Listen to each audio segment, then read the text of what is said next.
ఒక్క ఎలిమినేషన్ అయితే కంప్లీట్ అయిపోయింది. నేను మిడ్ వీక్ ఎలిమినేషన్ చేస్తారనుకున్నా, కానీ బిగ్ బాస్ సడన్ గా డబుల్ ఎలిమినేషన్ చేశాడు. అదేందుకో తెలియదు. ఇంకా ఫస్ట్ ఎలిమినేట్ అయింది వచ్చేసి రోహిణి గారు. నేను చెప్తూనే వస్తున్నా, ఈ వారం ఎలిమినేట్ అయ్యేది 90% రోహిణి గారే అని. రోహిణి గారే ఎలిమినేట్ అయ్యారు. ఎందుకంటే ఆవిడ ఇంతవరకు నామినేషన్ లేక రాలేదు. ఫస్ట్ సార్ వచ్చినప్పుడు ఎవరు ఓట్ వేయరు. ఇప్పుడు నిఖిల్ అంటే నిఖిల్, గౌతమ్ అంటే గౌతమ్, విష్ణు అంటే విష్ణు, ప్రేరణ అంటే ప్రేరణ, ఇలా ఫిక్స్ అయి ఉంటారు. వాళ్ళు రాంగ్ చేసినా, రైట్ చేసినా, నెగిటివ్ అయినా, పాజిటివ్ అయినా వాళ్ళకు ఒకసారి ఓటు వేశారంటే ఫిక్స్ అయిపోతారు. ఓటు వేస్తూనే ఉంటారు. సడన్ గా ఒకరు వచ్చి నాకు ఓటు వేయండి అంటే ఎవరు వేరు.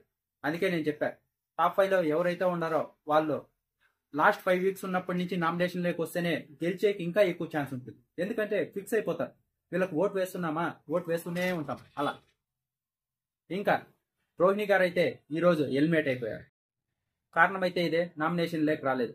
ఆట అయితే బాగా ఆడారు, కానీ నామినేషన్ లేక రాకపోవడం వల్ల రోహిణి గారు ఎలిమినేట్ అయ్యారు. ఇంకొక విషయం చెప్పడం మర్చిపోయా, డబుల్ ఎలిమినేషన్ కదా, ఇంకోరు ఎవరు ఎలిమినేట్ అయ్యారు. 90% విష్ణుప్రియ గారు ఎలిమినేట్ అవుతున్నారు. చెప్పా కదా, ఓటింగ్ ఆర్డర్ ప్రకారమే లాస్ట్ లో రోహిణి గారు ఉన్నారు, దానికి పైన విష్ణుప్రియ గారు ఉన్నారు. ఇద్దరు డేంజర్ జోన్ లో ఉన్నారు. సింగిల్ ఎలిమినేషన్ అయితే రోహిణి గారు ఎలిమినేట్ అయ్యేవాళ్ళు.